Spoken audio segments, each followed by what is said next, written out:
about pitfalls to watch out for when you outsource a project. One of the things you want to watch out for is poor communication.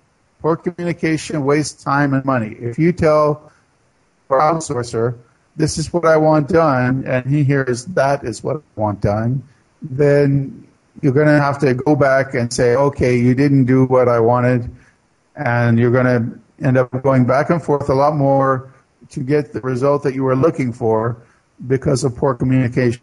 So this all goes back to your project specification and also in your follow-up. You want to make sure that you're communicating well and precisely what you want with your outsourcer. So poor communication is one of the pitfalls that causes a lot of hassles in outsourcing. Now, in order to communicate well, you're going to have to know a little bit about what you want done. If you don't know anything about web design and you say, I want a website, then you don't have much say in what the website's going to turn out like. That's just like if you get in a taxi and you say, I want to go somewhere. Then you go wherever the taxi driver decides. You need to know where you're going in order to get the right result. Another pitfall to watch out for is not knowing the value of the job you want done.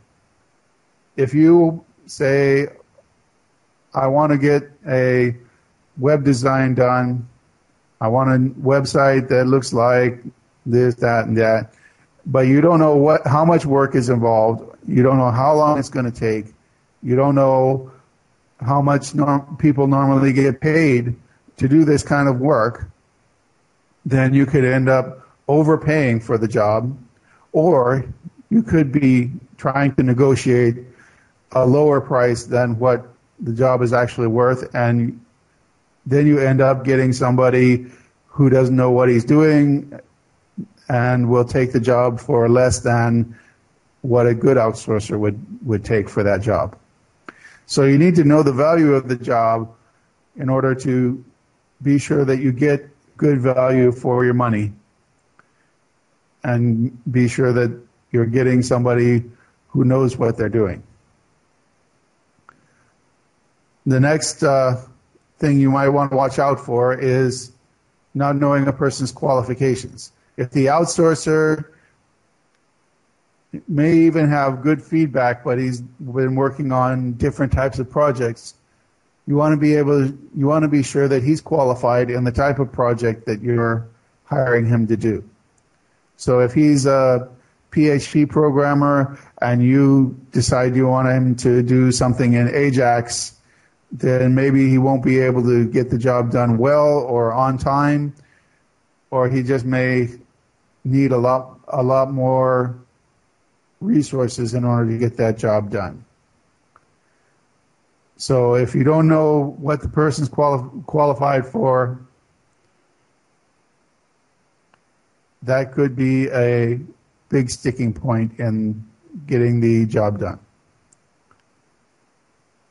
And the last point, you don't want to start with projects that are too big in the beginning. You want to start with something small, and you want to be sure that it can be done in a short time.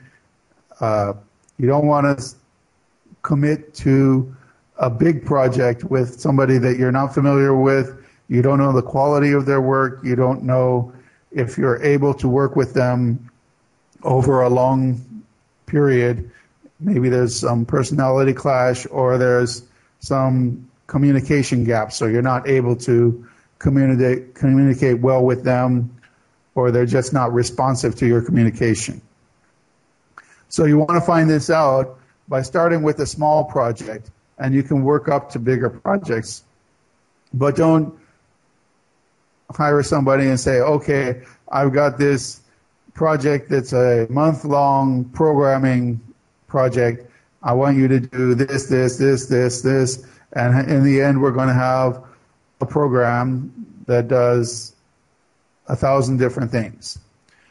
It's better to start with a small project and feel out the outsourcer, get the feel of how he works, and decide if you want to continue working with him after the small project is done.